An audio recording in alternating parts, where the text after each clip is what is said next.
கடவுளுடன் காலை வணக்கம். புனித மார்க் எழுதிய நற்செய்தி 3ஆம் அதிகாரம் 22 முதல் 30 வரை உள்ள இறைவார்த்தைகள். அக்காலத்தில் எருசலேமிலிருந்து வந்திருந்த மறைநூல் அறிஞர், இவனை பெயல்சபூல் பிடித்திருக்கிறது என்றும் பேய்களின் தலைவனை கொண்டே இவன் பேய்களை ஓட்டுகிறான் என்றும் சொல்லிக் கொண்டிருந்தனர்.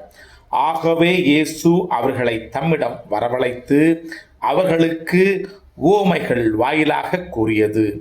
சாத்தான் சாத்தானை எப்படி ஓட்ட முடியும்?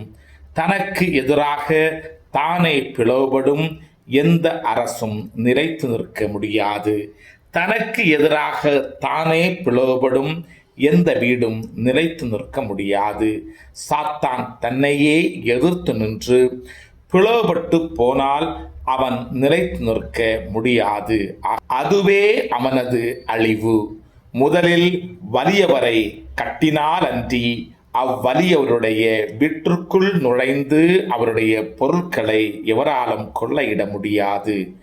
அவரை கட்டி வைத்த பிறகுதான் அவருடைய வீட்டை கொள்ளையிட முடியும். உறுதியாக உங்களுக்கு சொல்லுகிறேன், தூய ஆவியாரை பழித்து உரைப்பவர் எவரும் எக்காலத்திலும் மன்னிப்பு பெறார். அவர் என்றென்றும் தீராத பாவத்திற்கு ஆளாவார். ஆனால் மக்களுடைய மற்ற பாவங்கள், அவர்கள் கூறும் பழித்துரைகள் அனைத்தும் அவர்களுக்கு மன்னிக்கப்படும். இவனை தீய ஆவி பிடித்திருக்கிறது என்று தன்னை பற்றி அவர்கள் சொல்லி வந்ததால் இயேசு இவ்வாறு கூறினார். கிறிஸ்துவின் நற்செய்தி.